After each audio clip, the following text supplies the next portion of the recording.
Nolan Zayden didn't expect to be knee-deep in cardboard boxes, glaring at a broken espresso machine on his first morning in his new penthouse, but here he was, half-caffeinated and completely irritated.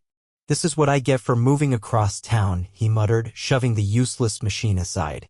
The skyline from his floor-to-ceiling windows mocked him, glittering like it knew he was out of place. Everything about this side of the city was different, quieter, older, less polished. He hadn't planned on moving, but after his company's acquisition deal went through, he needed space.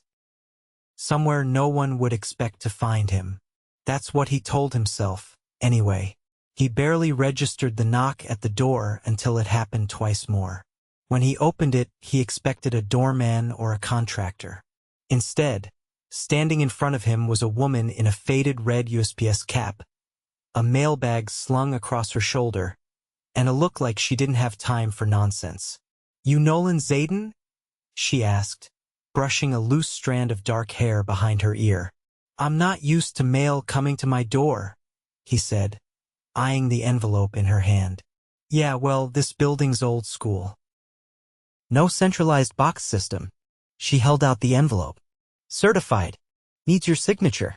He took the clipboard, his eyes flicking to the name tag on her uniform, Jessa. Jessa Kirkland. She didn't smile, didn't fawn, didn't even blink at his name. That was rare. "Welcome to the neighborhood," she added, turning to leave. "Wait," he said before he realized why. "Do you always deliver here?" "Every morning. Rain or shine." Nolan nodded, then stepped back inside, watching her disappear down the hallway. She had this easy confidence, like she owned the floor she walked on, even in steel-toed boots. The next morning, she was back. And the morning after that. "More certified mail?" he asked on day 3. "Nope," she said, handing him a small package. "Just doing my job." "You always this charming?" "Only when I'm caffeinated." By day 5, Nolan had a fresh cup of French roast waiting when she arrived. "I don't take tips," she said, eyeing the mug. "It's not a tip, it's a peace offering. For my terrible attitude Monday." Jessa hesitated, then took the mug. "You're not from around here, are you?" "No," he said. "Is it that obvious? You walk like you expect the floor to move for you." He laughed, and it caught him off guard. It had been weeks since something made him laugh like that, real, not forced. He started noticing things about her, like how she always wore the same worn leather watch, how she hummed under her breath when she sorted envelopes, how she never looked at his apartment like it meant anything. One morning, he asked, "You ever get a day off?" "Only on holidays." "Why?" "I owe you breakfast. Somewhere that serves pancakes bigger than your head." She raised an eyebrow. "You're asking out your mail carrier?" "I'm asking out someone I look forward to seeing every morning." She didn't answer right away, just looked at him with those sharp, clear eyes that made him feel like she could see through every layer he'd carefully built. "All right," she said finally. "But if you take me somewhere that has a dress code, I'm walking out." "No dress code. Promise." They went to a tiny diner on the corner. She wore jeans and a windbreaker, and he dressed down in a hoodie that probably still cost more than her rent. She didn't treat him like he was special. She asked about his life like she actually wanted to know, not because of his name or what he did. "I run a tech company," he said, stirring his coffee. "Oh," she said, then grinned. "So you're the reason my little brother's glued to his phone." He laughed again. Guilty. The conversation flowed. They talked about New York, about how she grew up in Queens, raised by her grandmother. About how she'd taken the postal job to help pay for her brother's school. How she liked things simple, real. No games. That night, he walked her back to her car. "You want me to pretend I'm not interested in seeing you again?" he asked, watching her unlock the door. "No," she said softly. "I want you to be honest. I want to see you again." She looked up at him, the streetlight catching the curve of her smile. "Then ask. Dinner. Tomorrow." She nodded. "Pick a place that doesn't require a tux." The next few weeks felt like a movie Nolan didn't realize he was starring in. He brought her coffee. She brought him sarcasm and that smile he now couldn't stop thinking about. They walked through farmers' markets, had late-night pizza on a park bench. She made fun of his fancy car, and he pretended not to care when she called it ridiculous. But somewhere between pancakes and park benches, everything started to change. He wasn't just looking forward to her visits. He was counting down to them. And she wasn't just his mail carrier anymore.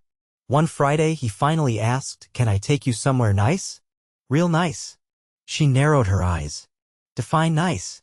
"Like rooftop view, champagne, the works." She hesitated. "I don't fit in that world." "I don't care if you fit," he said. "I just want you there." That night, he took her to a rooftop restaurant in Midtown.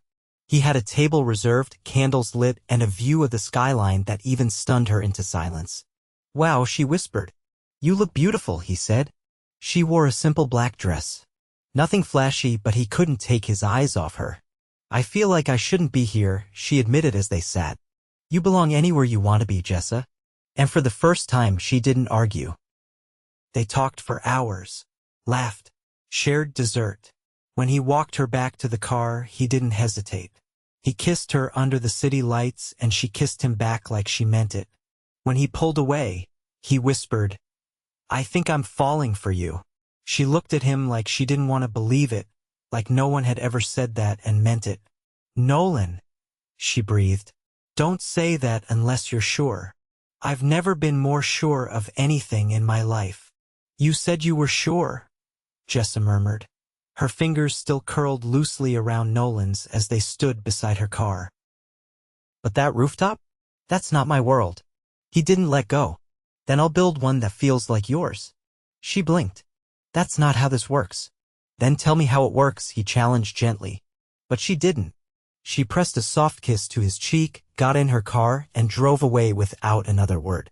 The next morning, Nolan stood at his window with 2 coffees and no idea whether she'd show up. She didn't. Not that day. Not the next. A substitute carrier delivered his mail, and with every passing morning, the silence stretched wider. By the 4th day, he couldn't take it. He drove to the local post office, a cramped, worn building tucked between a laundromat and a deli. Inside, the air smelled like paper and ink and time. He scanned the rows of counters until he spotted her through a side window, laughing at something a coworker said while organizing a stack of route logs. She looked up, noticed him, and froze. He stepped inside before she could disappear. "You're not on your route," he said. "I switched assignments," she replied, voice tight. "It's temporary. You're avoiding me." "I'm protecting myself." "From what?" She shook her head. "You don't get it." "Then explain it to me." She glanced around, then pulled him aside, just out of earshot. "You think what we had was real, Nolan? A few weeks of coffees and late-night talks? A rooftop dinner?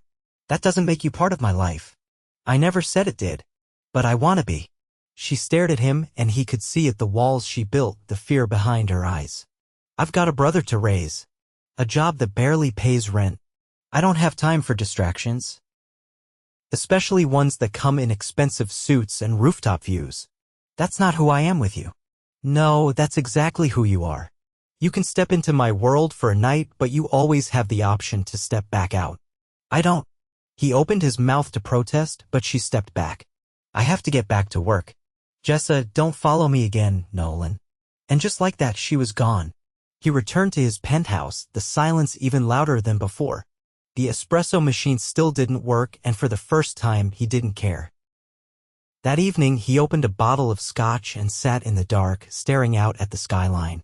His phone buzzed a text from his assistant reminding him of a gala the following night. He typed out a reply, then deleted it. Then typed again. "Yes, I'll be there."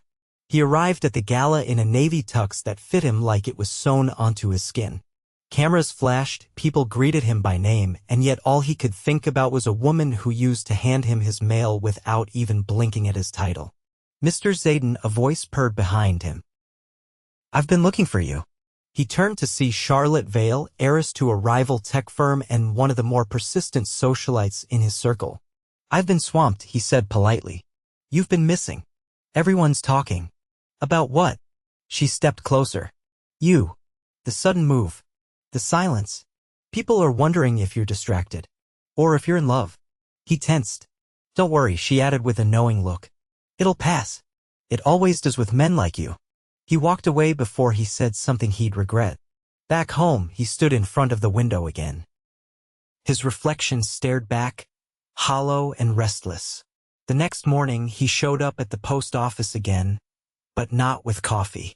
This time, he carried a manila envelope and a silent determination. She was at the counter sorting forms. I said she started, but he held up the envelope. This is for you. I'm not accepting anything from you. It's not a gift. It's a proposal. I'm not marrying you, she snapped. Not that kind of proposal. She hesitated, cautiously taking the envelope and opening it. Inside was a letter on official letterhead. She scanned it. You're offering me a job? I need someone to restructure our community outreach division. Someone who actually understands neighborhoods like this. Someone who knows what people need. I want you to lead it. Her voice was flat. You're dangling a job to get my attention? No. I'm offering you a platform. You want to make a difference. Let me help you do that. She studied him for a moment. And what do you get out of it? You. She shook her head. That's not how this works. It's how I'm choosing to work now. She folded the letter slowly. I'll think about it. I'll be here. Thinking about you. He walked out without another word. The next 2 days passed without incident. No calls. No word. Then, on the third morning, he opened his door and found her standing there in jeans and a leather jacket. I read the offer again, she said. And I talked to a few people. It's legit. I don't do games. Neither do I. So what are we doing, Jessa? She crossed her arms. That depends. If I take this job, it's because I believe in it. Not because of you. I wouldn't want it any other way. And if anything between us happens again, it happens on equal ground. No favors. No rooftop dinners unless I pick the place. He smiled. Deal. She studied him a moment longer, then held out her hand. Then I'll see you Monday, boss. He took her hand and pulled her gently forward. Not boss, he murmured. Partner. She didn't pull away. No grand gestures, she warned. Not yet. Then I'll wait. For the first time in his life, he meant it. Jessa stepped into the headquarters of Zayden Tech on a Monday morning that felt like a shift in gravity. She wore a navy blouse tucked into black slacks, nothing flashy, but clean and pressed. Her boots echoed across the polished floors that looked like they'd never seen a speck of dust. The receptionist looked up, uncertain. Can I help you? I'm here for the community outreach lead position. Jessa Kirkland. The woman blinked, checked a list, then nodded quickly. Of course. Take the elevator to the 22nd floor. Mr. Zayden is expecting you. Jessa pressed the elevator button and exhaled slowly. She hadn't come for him. She'd come for the job. For the chance to reroute the future for her brother, for herself. But she didn't miss the way her pulse quickened anyway. When the doors opened, Nolan stood waiting just inside the glass-walled conference room. He wore a charcoal suit, no tie, sleeves rolled to his elbows. The room behind him buzzed with quiet efficiency analysts, designers, and developers moving with purpose. You came, he said as she stepped inside. I said I would. I wasn't sure if you'd change your mind. I almost did, she replied. But then I realized I was more afraid of staying still. Then let's move forward. Together. The day unfolded in a whirlwind. Nolan introduced her to the leadership team, then handed her off to a project manager for a tour. Jessa absorbed everything: budgets, timelines, community metrics, staff roles. She asked sharp, specific questions. No one treated her like a charity case. She didn't allow it. Hours later, Nolan found her in a shared workspace, sleeves rolled, analyzing a map of underserved districts. You've been at it non-stop. I haven't had a reason to stop. He leaned against the edge of the table. You already look like you've been here for years. I don't blend into places, she said. I dig in or I don't stay. That's what I like about you. She glanced up at him, cautious. What do you mean, like? I mean admire. Respect. Want to know more about? She didn't answer right away. Then you sure you want someone like me in your world for good? I'm not looking to keep someone in a glass box. I want a partner who challenges me. Careful, she said. I don't ease up. Neither do I. That night, he offered her a ride back home. She hesitated at first, then nodded. In the sleek black SUV, she didn't comment on the custom leather seats or the built-in sound system. Instead, she turned toward him at a red light and asked, "What made you move across town?" He paused. I was suffocating. Too many people knew my face, not enough knew me. And you thought moving to a quieter zip code would fix that? No. I thought distance might give me clarity. Did it? You tell me. She didn't respond. But the silence between them wasn't uncomfortable. It pulsed with something unsaid. When he pulled up in front of her building, she didn't get out right away. My little brother's staying at a friend's tonight, she said. He turned to her, caught off guard. That's so? She nodded, then looked out the window. You want to come up? Only when they stepped into her apartment did he realize how much of her he didn't know. The space was small, lived in. A pair of sneakers by the door. A stack of textbooks on the kitchen counter. Walls lined with photos, her brother's graduation, an older woman who must have been her grandmother, a faded snapshot of a block party in the Bronx. He ran a hand over the edge of the worn couch. You've built something real here. It's not much. It's everything. She stood by the kitchenette, arms crossed. I'm not someone you can whisk away with champagne and a view. I'm not trying to whisk you anywhere. You're not used to this pace. I'm learning. Her eyes searched his. You really mean that? Every word. She stepped closer. Then stop acting like falling for me is a decision you made. It's not that simple. I never said it was simple, he said. I just know it's real. She didn't stop him when he reached for her. Their kiss was slower this time. Less about the spark and more about the weight of everything hanging between them. Tasted like truth. When she pulled back, she rested her forehead against his. If we do this, it has to be honest. No power games. No hiding behind money. No hiding. Ever. The next few weeks unfolded like a world rearranging itself. Jessa walked into the office every morning with a purpose Nolan hadn't seen in years, not just in her, but in the people she led. She organized a city-wide after-school initiative, redirected funding to neglected neighborhoods, and negotiated with council reps like she'd been born for it. Every win was earned. Every challenge met head-on. And Nolan watched her grow more irreplaceable by the day. But the closer they became, the more cracks appeared in the walls they'd both built. One evening, after a long meeting and a shared late dinner at a tiny Thai place she insisted on, she caught him staring at a message on his phone. His expression darkened. What is it? She asked, wiping her hands on a napkin. He hesitated, then turned the screen toward her.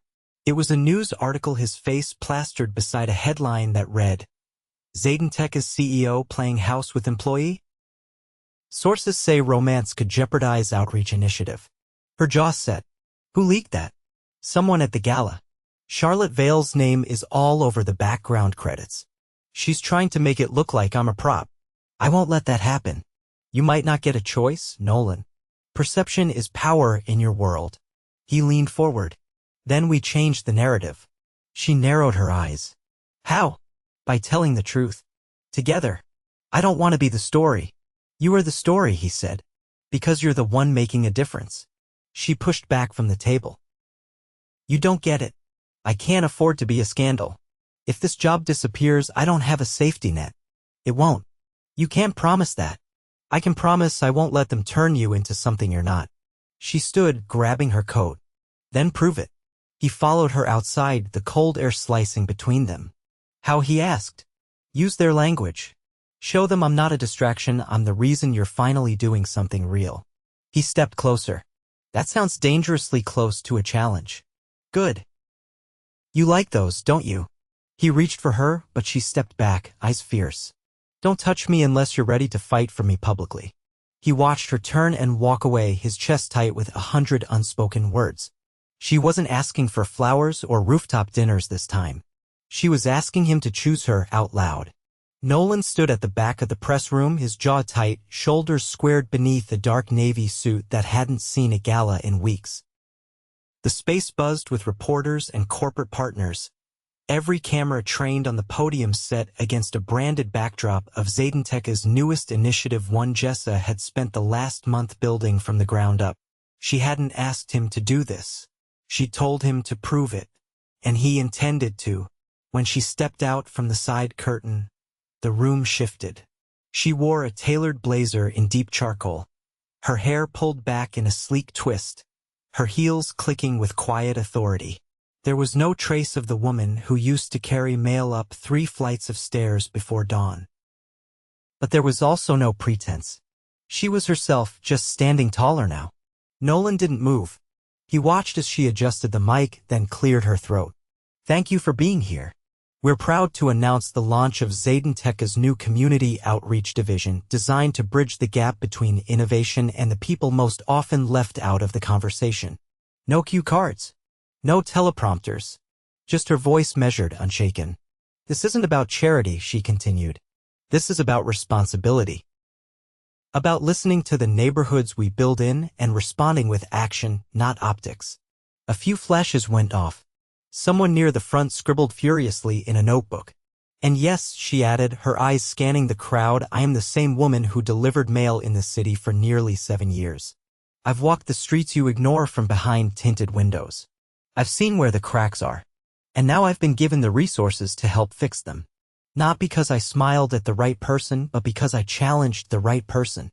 Nolan felt the breath in the room shift. She wasn't just holding attention, she was commanding it. After the press conference, he found her waiting just off stage, arms folded, nerves flickering behind her composed expression. "You were incredible," he said, stepping into her space. "You gave me the platform. I just used it." "No," he said. "You built it. I just got out of the way." She reached for his hand, curling her fingers through his. "They're still going to talk. Probably louder now." "Let them," he said. "I'd rather be talked about for standing beside you than praised for standing alone. You think this is going to be enough?" "No," he said. "But it's the beginning." Later that week, he brought her to an abandoned school building in the East Bronx, the first site they were converting into a tech and literacy hub. She walked through the gutted halls with a clipboard, already talking about modular classrooms and solar panels. He trailed behind, watching her take ownership of the space like she'd already lived a future there. "You're not just changing how we do business," he said. "You're changing me." She paused at a doorframe, then turned. "You were always capable of this. You just needed to stop protecting the wrong parts of you." He stepped closer, brushing a strand of hair from her cheek.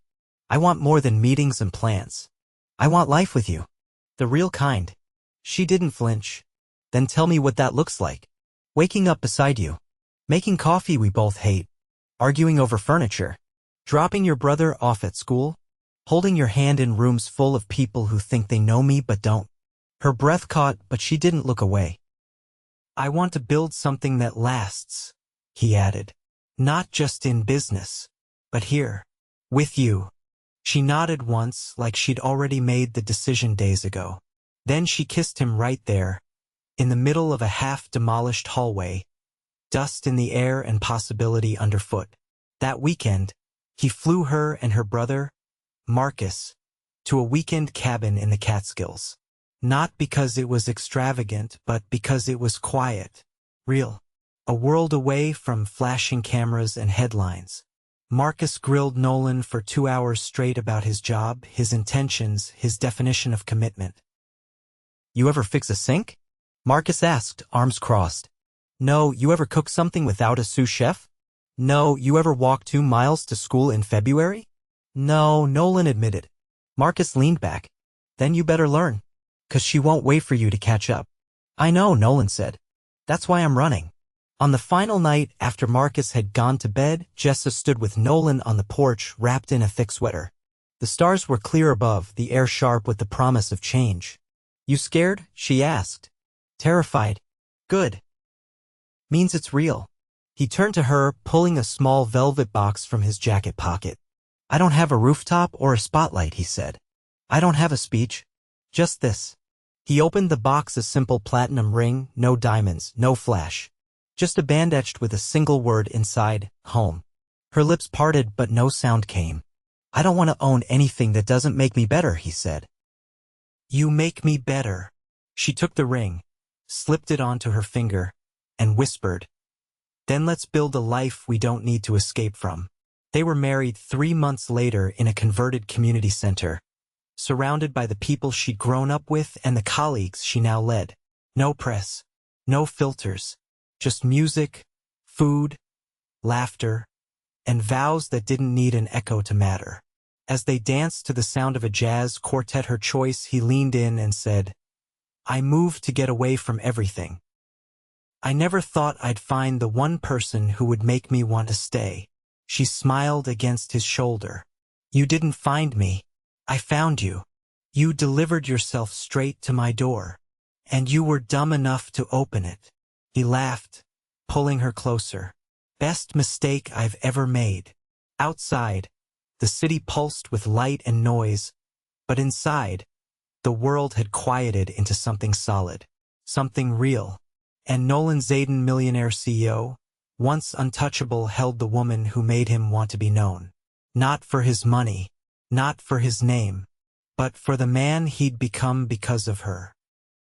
Rain tapped gently against the windows of the Outreach Center's newly renovated conference room as Jessa adjusted the final draft of a city partnership proposal. The building buzzed with quiet activity volunteers setting up for weekend programs, local leaders stopping by for consultations, and a new intern nervously asking where the supply closet was. Nolan stepped in, umbrella in one hand, blazer damp around the shoulders. You're still here, he said, brushing raindrops from his brow. I told Marcus I'd be home late. He's at a friend's, she replied, not looking up from the paperwork. You know we have the city rep walk through tomorrow. He crossed the room and set the umbrella in the corner. You've rewritten that proposal 3 times. Because I want it to be perfect. It already is.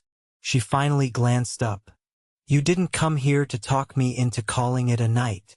No, he said, pulling a chair beside her. I came to ask you to take the weekend off. Just one. With me. Her brow lifted. And do what? Whatever you want. Stay in. Sleep. Watch ridiculous documentaries. We've been sprinting since the wedding. Let's just breathe. Her eyes softened. You're serious? I booked the lake cabin. Stocked the fridge. You don't need to do a thing except show up. A beat passed, then she nodded, setting the proposal aside. Fine. But I'm bringing sweatpants. Only if I can match them. They left early the next morning.